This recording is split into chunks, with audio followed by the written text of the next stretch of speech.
sticks come pre-installed with a basket and a set screw.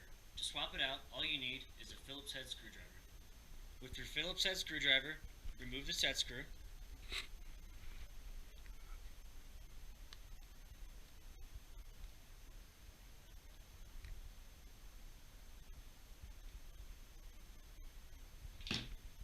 By hand, unscrew your basket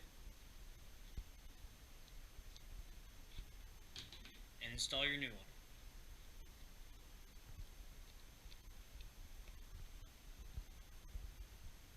Take care to make sure that your basket is tight and the hash marks are aligned, both on the tip and the basket itself. After checking that, go ahead